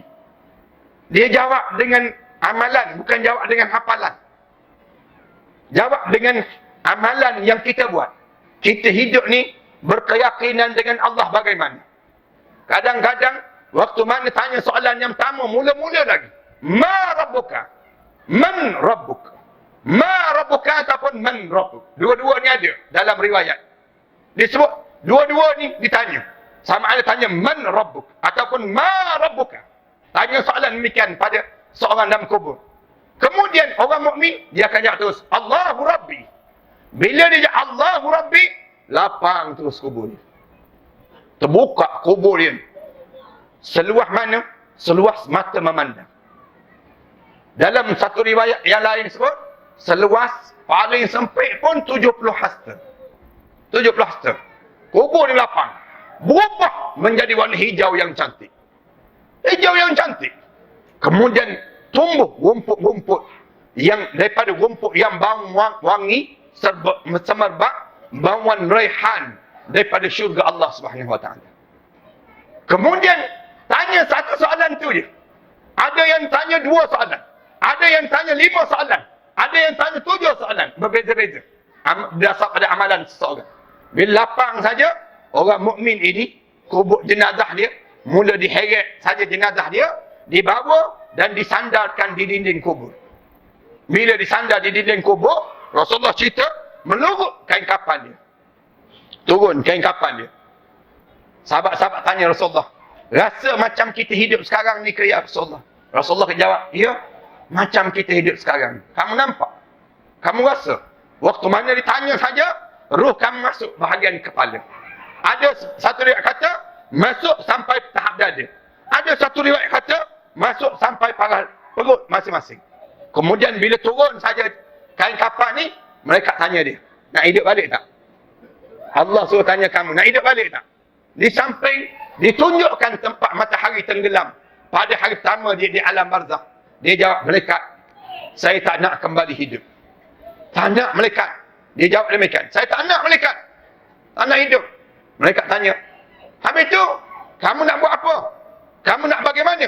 Malaikat tanya pada dia. Dia jawab, kami nampak tempat kami dalam syurga Allah. Kami nampak tempat kami dalam syurga Allah. Allah janjikan tempat yang indah untuk kami. Kenapa kamu tak nak hidup lagi? Malaikat tanya, hidup itu penuh dengan kepenatan. Sekarang kami mula kerehatan untuk menghadap di hadapan Allah. Suka orang mukmin. Tak ada seorang pun Rasulullah sebut, bila malaikat tanya, nak hidup balik? Tak ada seorang pun sebut jawab, dia nak hidup balik. Kecuali orang mati syahid di jalan Allah. Orang mati syahid, dia sebut, ya malaikat, saya nak hidup balik. Bagi tahu kepada Allah, saya nak hidup balik. Kenapa? Saya nak berjuang lagi di jalan Allah. Saya nak mati lagi di jalan Allah. Kerana saat peluru menembusi jasad dia, dia tak terasa apa-apa. Saat mana kepala dia terpenggal daripada tubuh badan dia, tak ada sakarat. Dia tak ada sakarat. Tak rasa. Tak rasa langsung pada tubuh badan dia. Indah sangat bagi orang yang mati syahid. Tapi tak adalah ruang. Allah jadikan, lalu mereka tunjuk, tengok tu, tempat kamu dalam syurga Allah. Asalnya tempat kamu dalam neraka Allah. Kedudukan kamu di neraka Allah. Tapi oleh kerana kamu jaga amalan ini, lalu tempat kamu dalam syurga Allah. Bila sebut saja begitu, bunyi macam lebah yang datang. Bunyi macam lebah yang datang tu. Kalau tidak pun, dalam satu riwayat kata, macam air hujan yang jatuh di atas bumi. Kita dengar air hujan yang hujan lebat tu jatuh atas bumi. Dia dengar kedengaran sebegitulah. Yang datang, mula datang, dia sibuk tanya malaikat. Siapa yang datang, malaikat? Apa benda yang datang? Tanya pada malaikat. Malaikat jawab, itulah roh-roh orang mukmin yang meninggal dunia sebelum daripada kamu. datang untuk menziarahi kamu sebentar lagi. Mula datang dekat. Sebab itulah Rasulullah pesan banyak kali, hakul muslim alal muslim sittah. Rasulullah sebut hak orang Islam ke atas orang Islam ni ada 6. Rasulullah sebut. Kita sama-sama kita ni ada 6. 6 hak. Sampai yang kelima, Rasulullah kata kalau dia sakit, kamu kena ziarah. Yang keenam, bila dia meninggal dunia, kamu hantar jenazah dia ke kuburan. Kenapa dia? Kerana sekejap lagi, ruh-ruh ni akan bertanya khabar terhadap keluarga-keluarga mereka yang datang tak datang. Dan bagaimana keadaan keluarga ni. Lalu tanya, seorang-seorang akan tanya keadaan lepas pada sesi tersebut. Lalu mula dilonjakkan roh ini, naik terus berada di depan pintu syurga Allah, ataupun berada di 99 tempat yang ditentukan oleh Allah, di mana roh-roh dikumpulkan sebelum hari kebangkitan di akhir Allah SWT. Ini roh orang mukmin, mudah-mudahan kita semua insya-Allah. Dalam burung yang warna hijau, di telaga Zam-Zam, disebut beberapa tempat yang diletakkan roh-roh orang mukmin ini. Tiba-tiba ada 2 lagi yang saya sebut tadi. Suasana hari pertama mula masuk dalam kubur ni, beraung nak hidup balik. Kemudian yang ketiga, kumpulan yang 3 masuk dalam kubur, junam terus ke bawah. Junam terus ke bawah. Masuk je, letak je jenazah, pom terus. Siapa dia? Orang kafir yang tak beriman pada Allah. Lalu dia diazab. Tidak ada sedetik pun yang tidak diazab, sehinggalah hari kebangkitan Allah SWT nanti. Manakala orang munafik, yang kumpulan yang nak sebut nak hidup balik tadi, mereka ni bergantung kepada amalan orang yang hidup ini, boleh tolong tak boleh tolong pada dia di dalam kubur tersebut. Orang yang hidup ni diajar supaya tolonglah mereka yang telah meninggal dunia. Satu, Allah jadikan barzakh. Dengan tujuan barzakh ni Allah tak jadikan lepas mati terus ke akhirat. Tak. Allah jadikan lepas mati hidup di alam barzakh. Tujuan apa? Tujuan orang hidup, tolonglah orang mati. Lalu tanya, apa pertolongan kita pada orang yang sentiasa sebut nak kembali hidup ni? Apa pertolongan kita terhadap orang yang telah diberi nikmat oleh Allah? Ulama-ulama sebut ada 2-3 pertolongan yang boleh ditolong. Yang pertama, jangan berkelahi adik-beradik.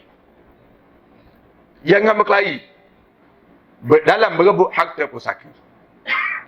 Tolonglah yang ni. Jangan lepas pada kematian berkelahi terus adik-beradik.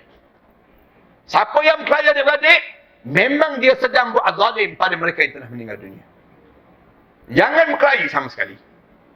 Yang kedua, tolonglah orang meninggal dunia ni untuk selesaikan nama-namanya yang di atas dunia, agar dipadam segala nama-namanya yang tidak terkait lagi dengan dia untuk di dalam kubur. Bil elektrik dia, tukar nama terus.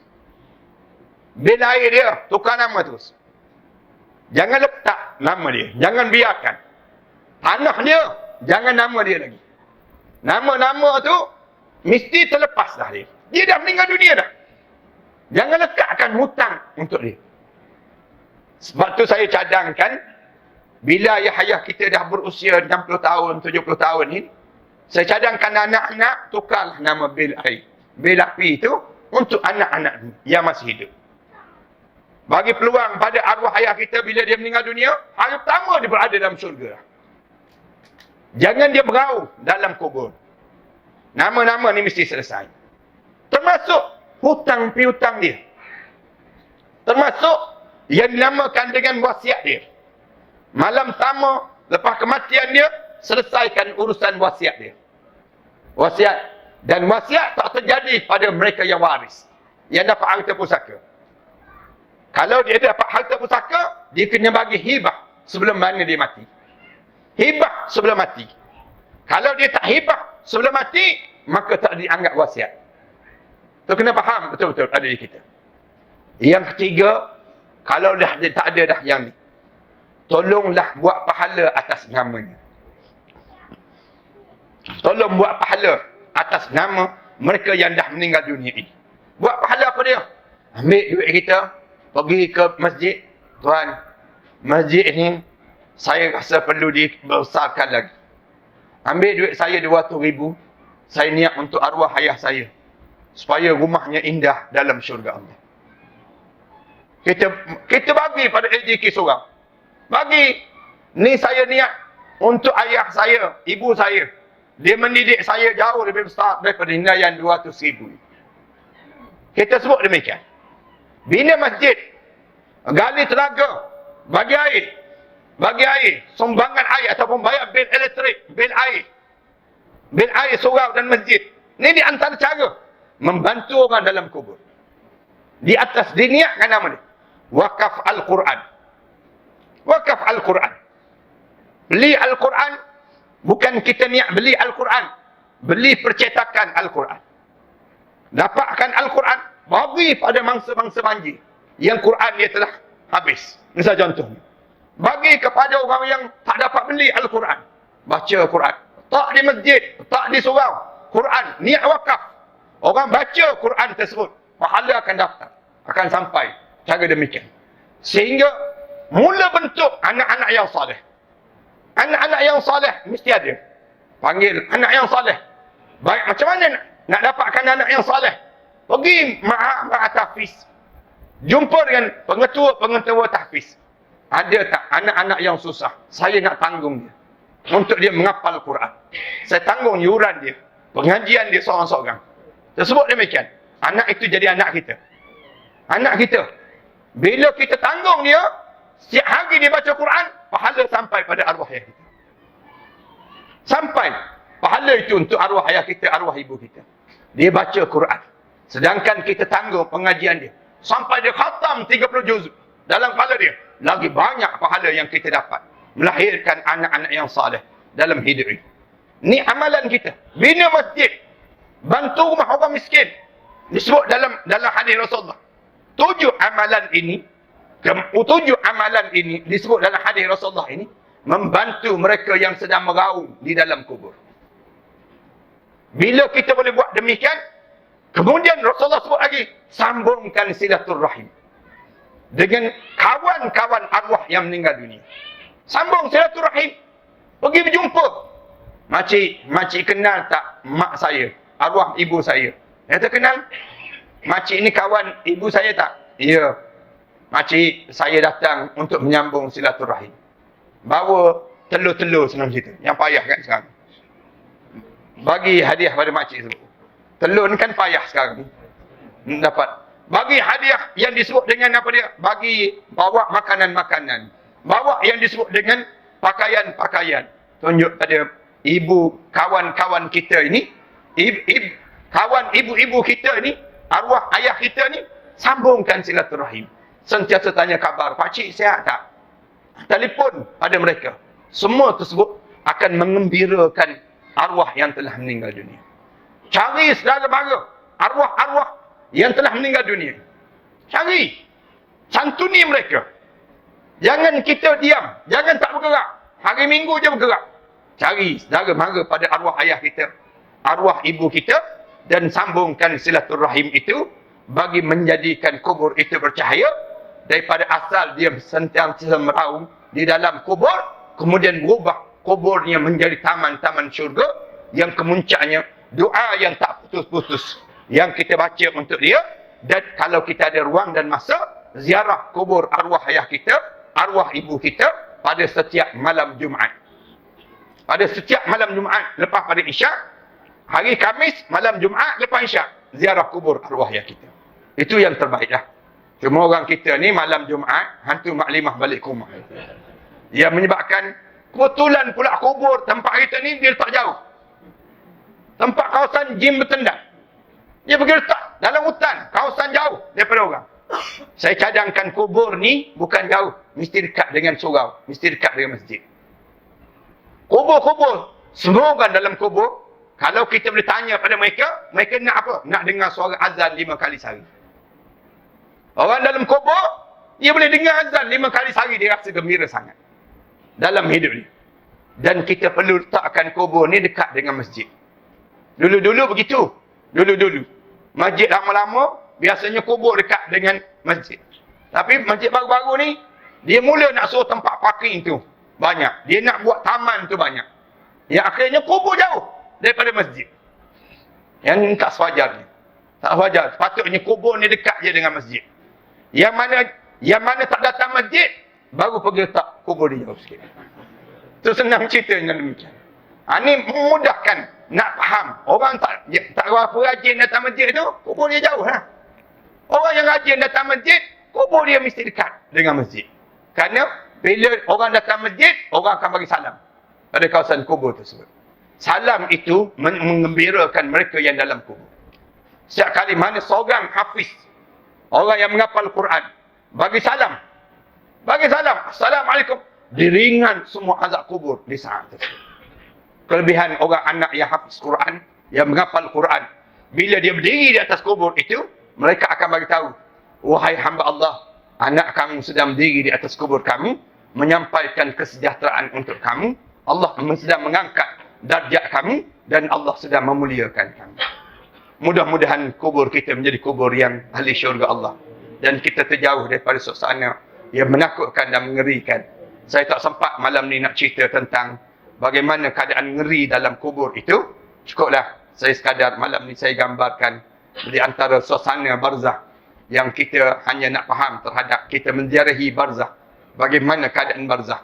Tapi yang lebih takut lagi ialah suasana ngeri yang berada dalam kubur itu, yang menjadikan kegerunan sehingga keluar ular-ular di hujung kaki kita. Na'udzubillah min dzalik. Sehingga keluar api-api yang besar, sehingga tanah itu menjadi himpitan, menjadi tekanan pada seorang. Yang ni disebut dalam hadis Rasulullah yang berbeza-beza, cerita tentang kengerian barzah pula. InsyaAllah panjang umur kita sambunglah tajuk tersebut. Malam ni mudah-mudahan kita sekadar sebut saja suasana alam barzah ini, supaya kita dapat buat persiapan dalam perjalanan kita yang akan datang nanti. Terima kasih di atas kesempatan yang baik, malam yang baik ini. Moga-moga Allah jadikan kebaikan bagi kita.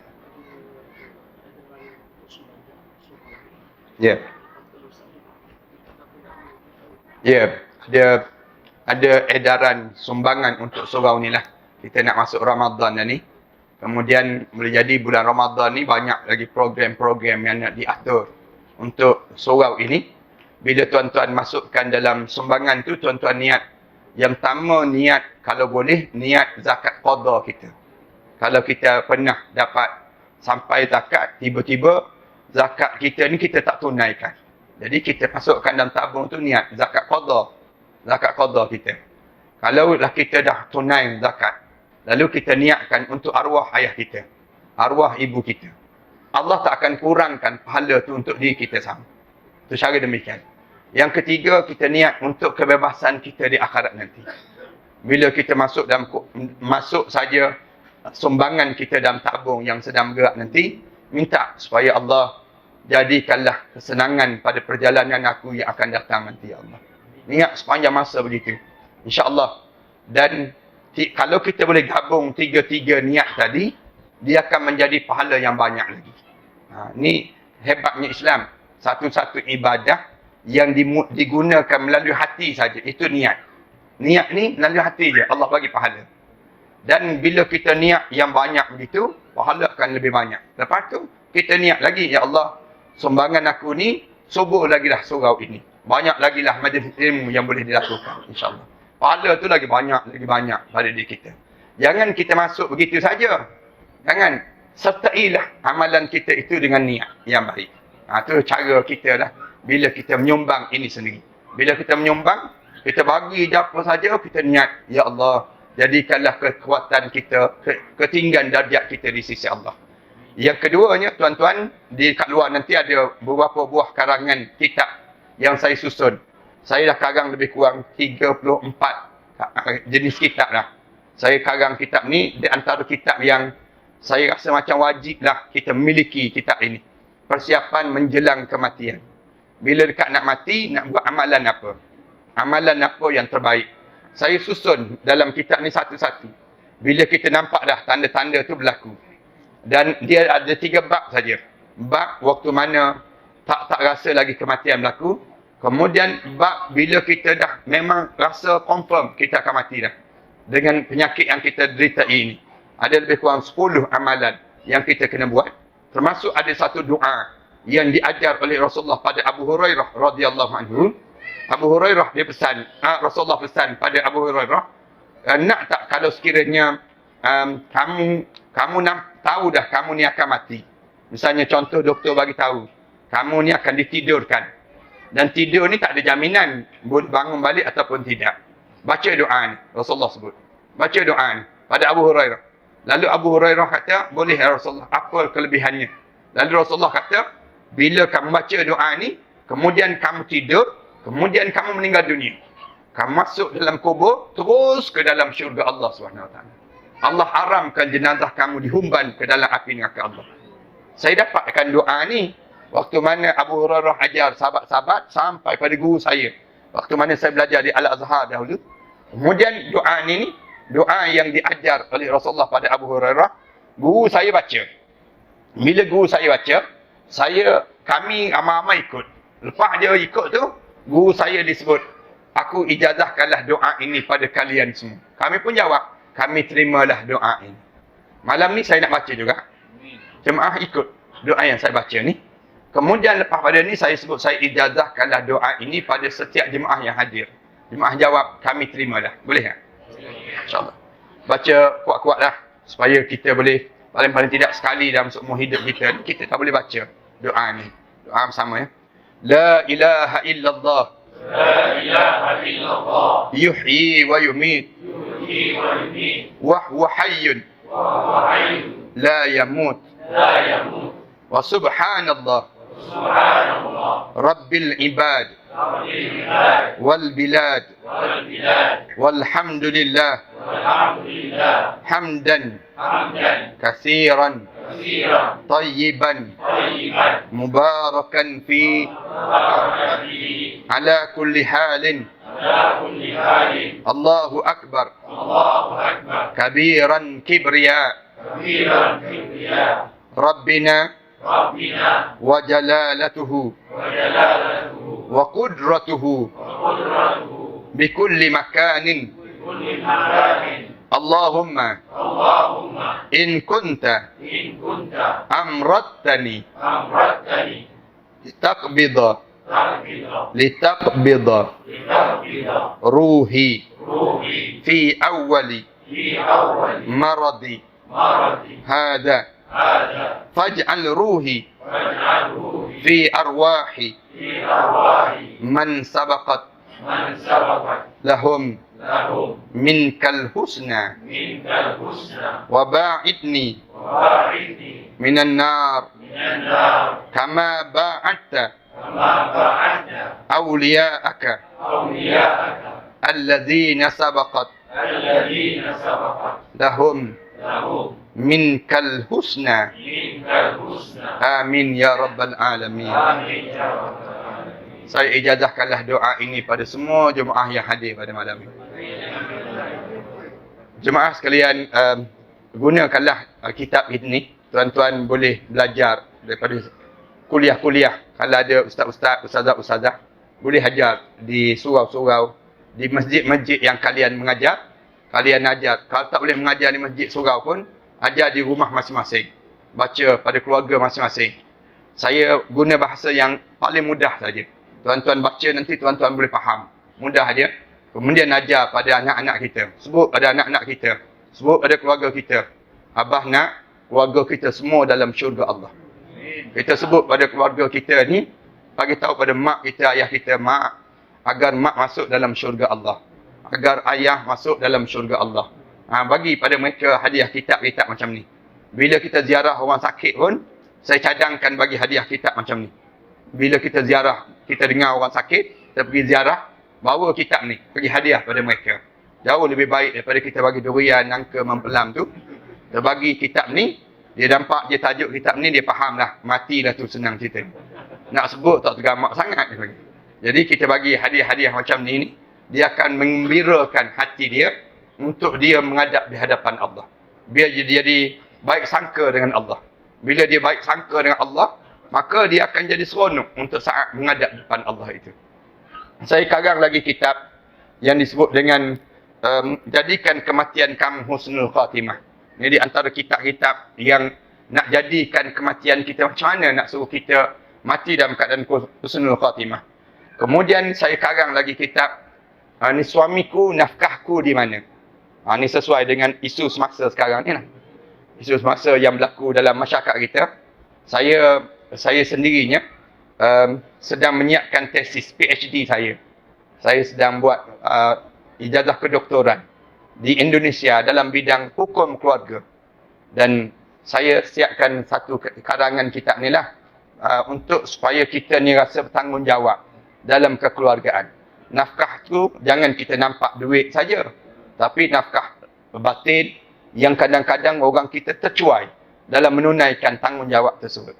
Ramai orang perempuan dianiaya. Kerana apa dia? Kerana suami tak faham tanggungjawab dalam berkeluarga ini sendiri. Jadi, eloklah kitab ni, isteri-isteri beli, kemudian bagi hadiah pada suami. Senang cerita ni. Kalau suami tak faham lagi, rendam je kitab ni. Bagi minum air pada suami tersebut. Kalau tak faham lagi dah, senang cerita. Ni kekeluargaan. Saya karang beberapa buah lagi kitab-kitab yang lain tu, tuan-tuan boleh dapat kat luar nantilah. Kerana saya bangunkan ma'ah tahfiz di belakang saya ni. Ada lebih kurang 6 buah sekolah tahfiz. Saya sedang bangunkan. Saya buat di Jantuk Pahang, tempat kelahiran saya. Saya bangunkan juga di Kelantan. Kemudian saya bangunkan juga di Kuala Terengganu. Bila ada seorang hamba Allah, dia wakafkan tanah dia kepada saya. Supaya saya bangunkan ma'at tahfiz di tempat tersebut seluas 8,5 ekar tanah dia tersebut. Kemudian saya buat masjid. Sekarang ni saya sedang bangunkan masjid. Saya buat juga sekolah di Pulau Langkawi. Pulau Langkawi kalau tuan-tuan pergi, di antara Gunung Mak Cincang dengan Gunung Raya tu, tengah-tengah tu ada sekolah saya. Tuan-tuan pergi dekat jalan masuk ke Datai, di hotel yang paling mahal di Langkawi tu, saya berada dekat tepi kawasan tersebut. Saya sedang buat masjid sekarang. Dan saya bangunkan anak-anak yatim dan orang miskin dan orang-orang nak menghafal Quran di Pulau Langkawi tersebut. Pelajar-pelajar keseluruhan ini ada lebih kurang 1,000 lebih pelajar. Pelajar-pelajar, anak yatim, orang susah. Termasuk saya bangunkan di Shah Alam. Saya tinggal di Shah Alam sekarang. Saya buat 2 buah sekolah di Shah Alam. Satu untuk menghafal Quran. Satu lagi peringkat college. Anak-anak yang dah habis 30 juzuk Al-Quran, dia menyambung ke peringkat college. Kemudian, sekarang ni saya nak masuk bulan Ramadan ni, saya nak siapkan masjid. 2 buah masjid yang saya sedang siapkan di Pulau Langkawi dan juga di Kuala Terengganu. Kalau tuan-tuan ada duit-duit zakat, duit-duit sumbangan, saya alu-alukan sangatlah. Tuan-tuan boleh niat untuk arwah ayah, arwah mak kita ni. Ambil je pamphlet saya ni terhadap 3-4 buah sekolah yang saya sedang tanggung ni. Ada nombor akaun sekolah saya kat belakang ni. Tuan-tuan boleh pergi mana-mana bank, berdiri je depan mesin bank tu, semayang sunat istikharah dulu sana. Nak infak, tak infak. Nak derma, tak derma. Mudah-mudahan sampailah pahala pada arwah ayah kita, arwah mak kita. Biar kita tunjukkan rasa kasih dan sayang kita pada mereka ni dengan cara demikian, insyaAllah. Kemudian saya tolong di selatan Thailand. Di mana bapa mereka tembak mati, saya ambil anak-anak yatim piatu tu, saya buat sekolah di selatan Thailand. Asal pelajarnya 22 orang je anak yatim piatu. Sekarang ni ada lebih kurang 840 orang pelajar. Tiap-tiap bulan saya hantar dana lebih kurang 30,000, 40,000 sebulan bagi membiayai mereka tersebut. Macam mana cara saya buat? Saya suruh mereka bela lebah. Lebah tersebut hasilkan madu. Madu ni mereka hantar ke Shah Alam. Saya gunakanlah madu ni. Madu ni tuan-tuan boleh gunakan untuk keluarga masing-masing. Ni tambah nak masuk bulan Ramadan ni, tuan-tuan buat berbuka puasa dengan minum air madu. Cuba buat air madu. Ibu-ibu buat je air madu. Kemudian masukkan ais dalam madu tersebut. Dalam air madu tadi. Minum air tersebut berbuka puasa. Rasulullah kata, nikmatnya bagaikan nikmat air dalam syurga Allah di dunia ini lagi. Allah jadikan demikian. Kelebihan air madu. Kita dah lekat dalam hidup kita ni minum air teh, minum air Milo, minum air nata di koko dan sebagainya. Kita jarang kita dengar minum air madu. Padahal minum air madu ni satu sunnah yang diajarkan oleh Rasulullah untuk kita minum. Ini cara demikian. Saya gunakan madu ni untuk perubatan Islam. Orang kena sihir, minum air madu, saya kata. Muntah. Keluar benda yang pelik-pelik. Ada yang kena kencing manis teruk, dia minum madu, dicampur minyak habatus sauda, minyak zaitun, turun kadar gula dalam darah dia. Amalan yang dibuat tu lah. Kita cuba buat amalan demikian. Saya dapatkan juga safran daripada Iran. Safran ni satu amalan yang baik juga. Ibu-ibu yang masak, masukkan safran dalam masakan kita. Kerana Rasulullah sebut, safran ni di antara bauan-bauan syurga Allah Subhanahu Wa Taala. Ini kalau tuan-tuan nak bau, salah satu bauan syurga, bauan safran. Dan safran ni kita boleh buat ubat penyakit kulit dan kita boleh masukkan dalam air, minum je air, begitu saja. Minum je air safran. Dia akan menjadikan ketagihan orang tu hilang. Kalau ada di kalangan kita yang isap rokok, isap dadah, ganja, ketagih dengan benda-benda yang buruk ini, kita buat amalan minum air safran. Dia akan keluar ketagihan tadi. Cara Allah jadikan kelebihan daripada safran. Safran ni saya dapat dengan harga yang murah. Walaupun dia grade yang terbaik. Jadi saya sebarkan safran ni. Saya dapat daripada Iran. Oleh kerana ada seorang syekh di tempat saya. Dia berasal daripada Khurasan. Tapi dia mazhab Sunni, bukan mazhab Syiah. Lalu dia datang mengajar tempat saya. Dia menghafal hadis sebanyak 4,800 hadis. Rasulullah sallallahu alaihi wasallam. Dan kemudian dia hanya sebut kampung dia orang tanam safran. Orang di Iran tu orang tanam safran. Saya kata boleh tak Syekh dapatkan safran ni? Dia kata boleh. Dia dapatkan. Lalu saya packingkan dia dengan keadaan yang seri ni. Untuk memudahkanlah kepada kita, insyaAllah. Tuan-tuan boleh dapatkan kat luar nantilah. Dan beberapa produk-produk yang lain. Termasuk yang terbaru kita keluarkan minyak wangi. Minyak wangi ni dengan minyak wangi bauan oud, bauan kayu gaharu. Tuan-tuan boleh cuba buat amalan untuk jadikan kesejahteraan dalam kekeluargaan kita. A'udzubillahi minasyaitanirrajim. Bismillahirrahmanirrahim. Alhamdulillahirabbil alamin. Wassalatu wassalamu ala asyrafil anbiya'i wal mursalin wa ala alihi wa sahbihi ajma'in. Allahumma shrah lana sudurana wa hassin akhlaqana wa yassir lana umurana. Allahumma la tada' lana fi maqamina hadha dhanban illa ghafartah wa la hamman illa farrajtah wa la daynan illa qadaitah wa la 'aiban illa satartah wa la maridan illa shafaitah wa la mayyitan illa rahimtah wa la hajatan min hawaijid dunya wal akhirah hiya lak ridan illa qadaitaha wa yassartaha ya rabbal alamin. Ya Allah, ya Tuhan kami, ampunkanlah dosa mereka yang hadir pada malam ini ya Allah. Dosa besar dan dosa kecil ya Allah. Dosa yang tak sengaja dan dosa yang tak sengaja kami lakukan ya Allah. Saat mana kami hadir di dalam majlis ilmu tadi ya Allah, kami hadir dengan dosa-dosa yang banyak ya Allah. Kami tadahkan doa sesama kami ini ya Allah, agar kamu ampunkan dosa kami ini.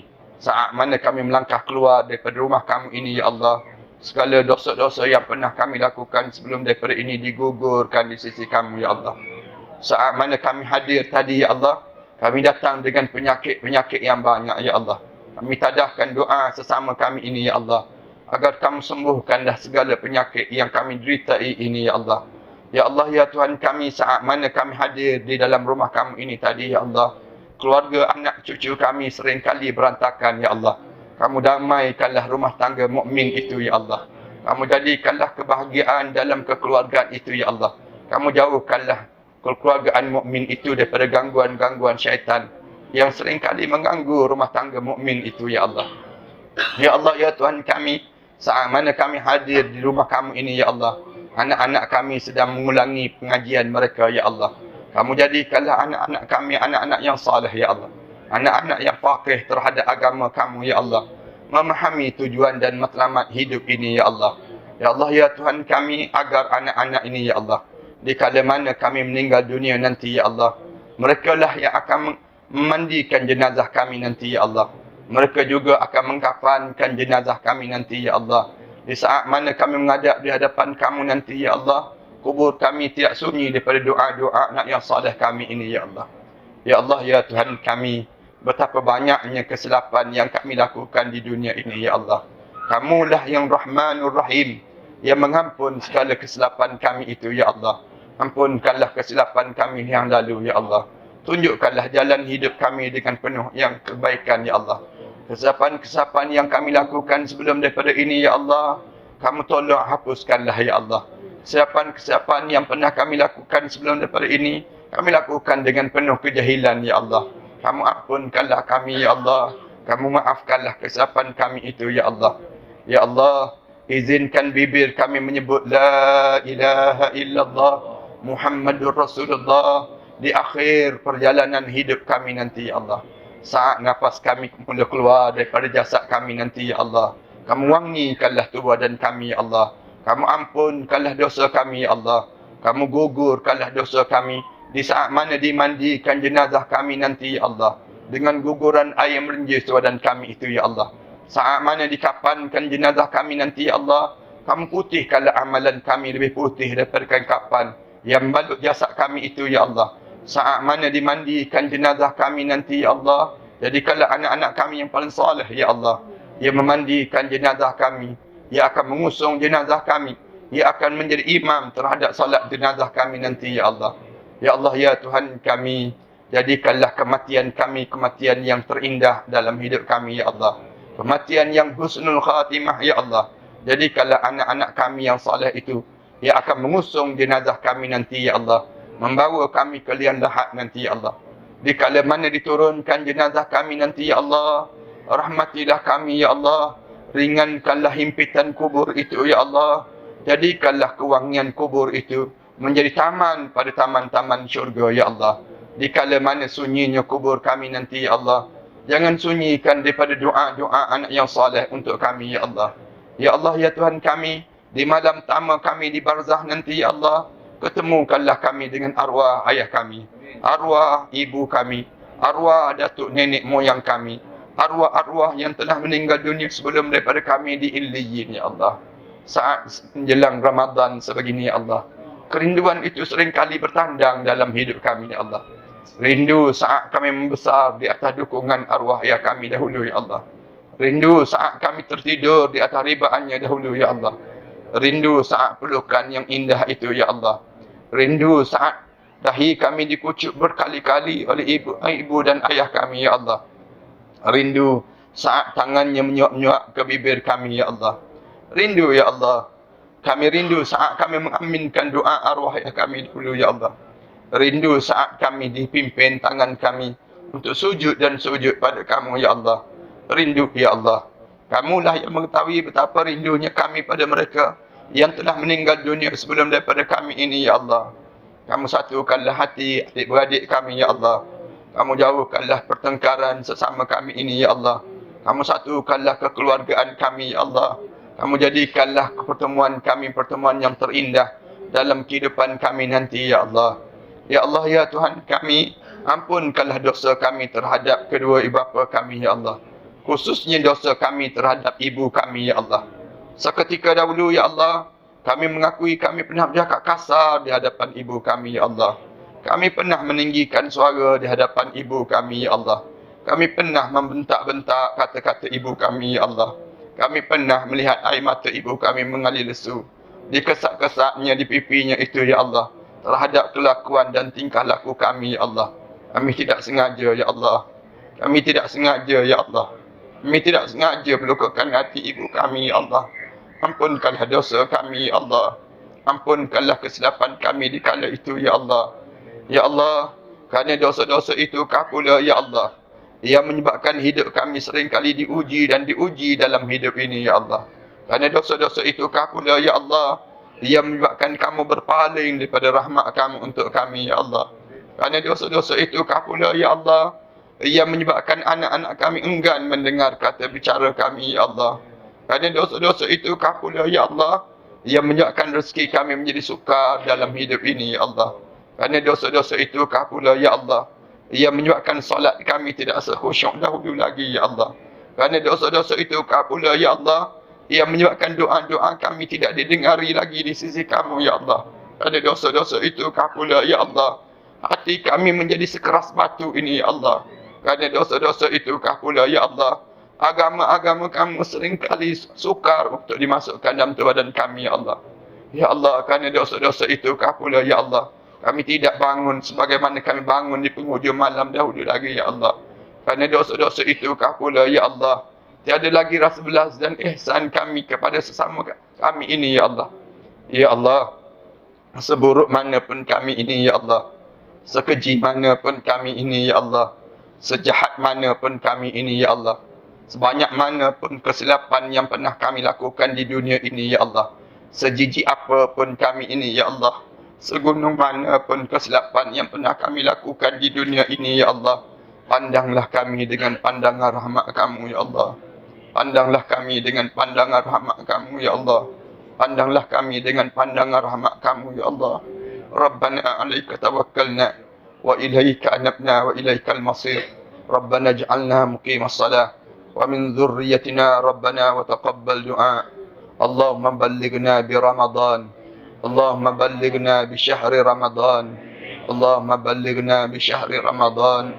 Rabbana ij'alna muqimas salah ومن ذريتنا ربنا وتقبل دعاء ربنا آتنا في الدنيا حسنة وفي الآخرة حسنة وقنا عذاب النار الحمد لله رب العالمين.